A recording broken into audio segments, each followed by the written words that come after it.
So is that coffee okay?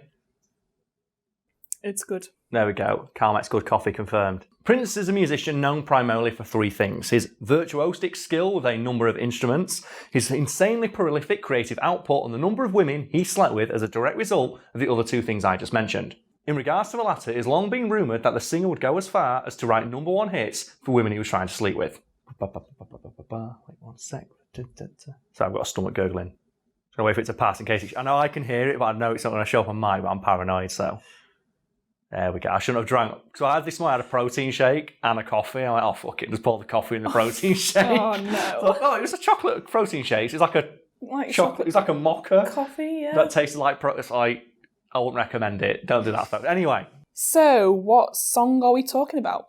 Specifically, we're talking about the song Manic Monday, which many people may know was made famous by the Bangles, but was actually written by Prince, by people who would know such things, in 1984 for another band, before Prince decided that for whatever reason it didn't suit their style, and then he promptly put it in his vault and forgot about it for 2 years. That does sound like something I just made up just now, so I should point out it's a real thing that really exists. Prince really did have a special vault full of music, and indeed a lot of unreleased material from his life. And I think his estate to this day continues to release music and just remixes of songs that he did and then never released. And there's a famous story, but it's Kevin Smith was asked by Prince to make a documentary about him.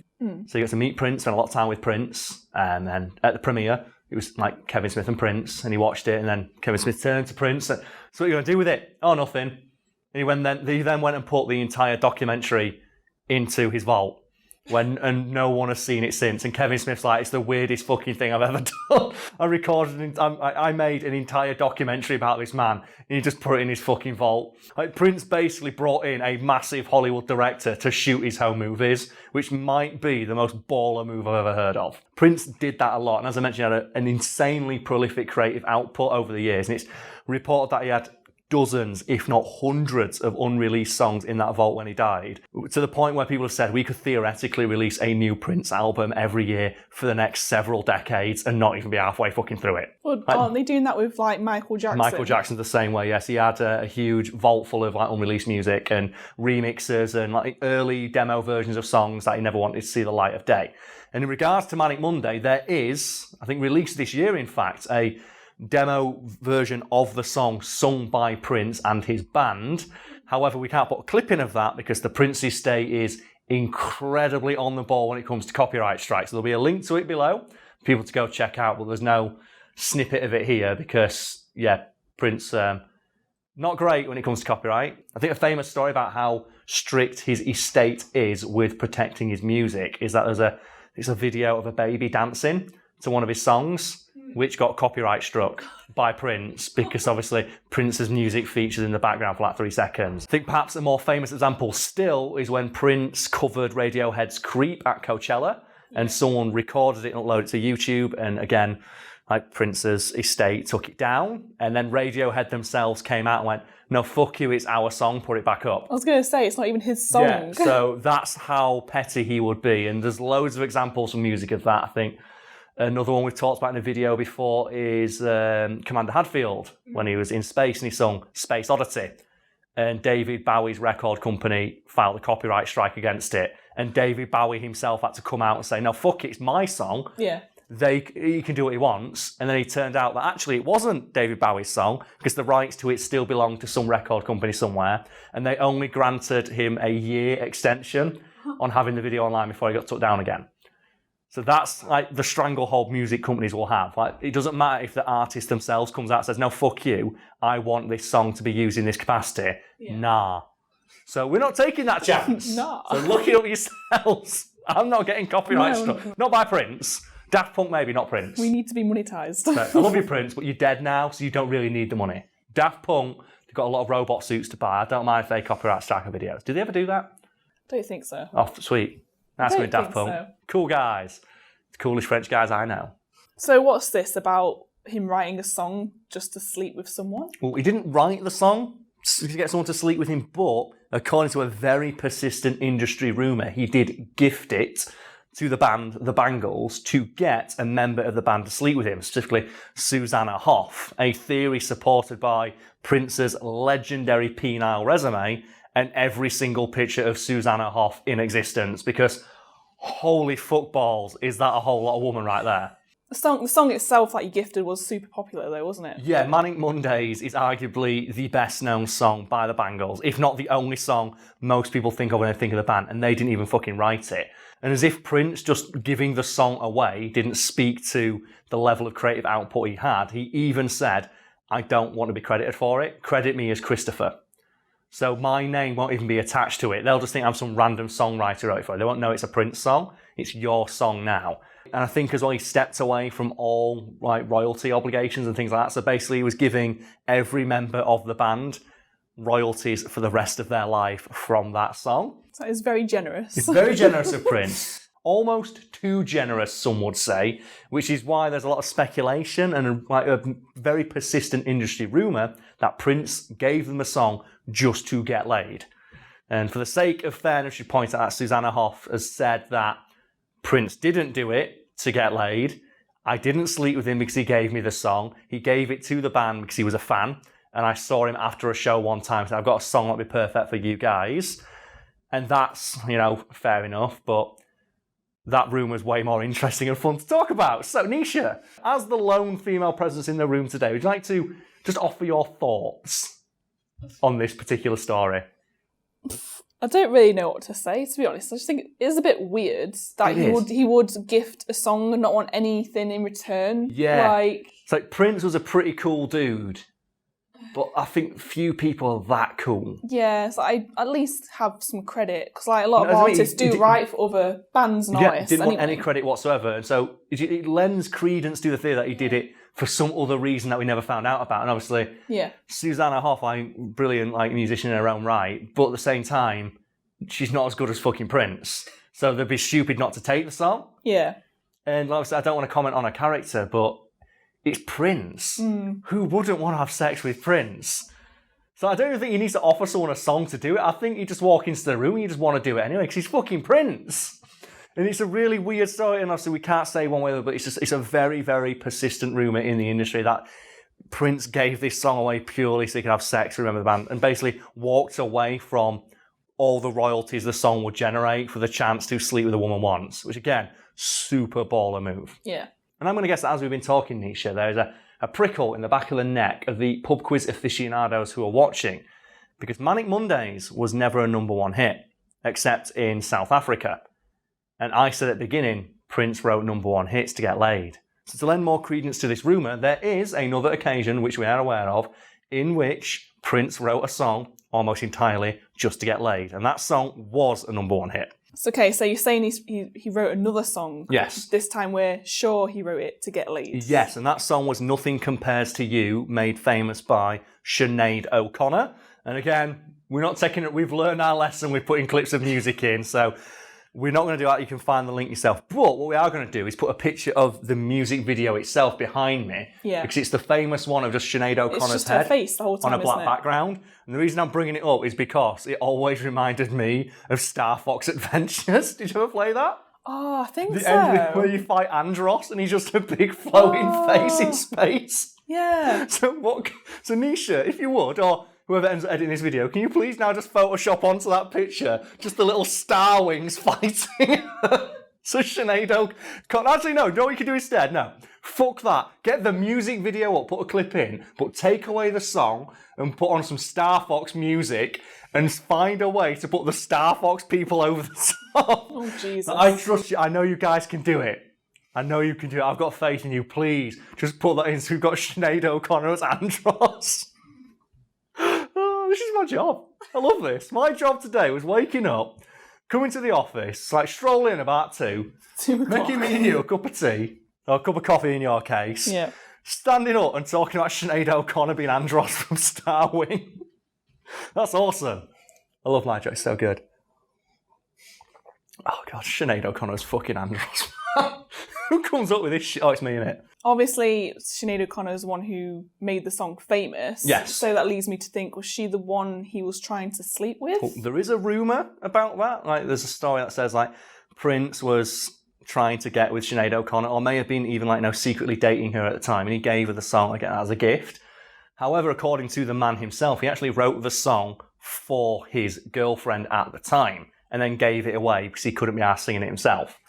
So what he did is he wrote a number one hit for his girlfriend at the time, presumably sung it in private to her, went, well, I don't need the song anymore. Here you go, Sinead. Number one hit. Fuck it, I don't want it. It's fine. I'll write more. I'm Prince. Does he still not get credited for that one either? I think he also wrote that one under a pseudonym. He wrote so much music under a pseudonym. You're telling me this now, and I had no idea he wrote these songs, because obviously he was anonymous. Well, presumably, as I'm talking about now, there's a list of other songs that Prince wrote under a pseudonym, because he was embroiled in a huge contractual dispute for a big part of his career with Warner Bros. And that's why he changed his name to the Love Symbol. If you remember that, when Prince changed his name to a symbol. And he did that purely to piss off Warner Bros. So they couldn't market his material. Because how the fuck do you pronounce that symbol?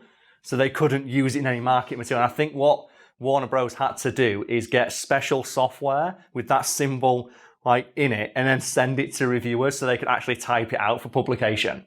Wow. Yeah, 'cause Prince was super petty, and one of the things he would do to get around these contractual obligations was write songs under pseudonyms and then give them away. Yeah. Because he just really enjoyed making music, and he didn't like being stifled creatively, which is why he famously walked out with the word slave written across his face, because he felt like he was being enslaved by his record contracts, and he famously wrote 3 albums back to back that were all huge, massive hits just to get out from under the 3, 4, 5 album deal he had.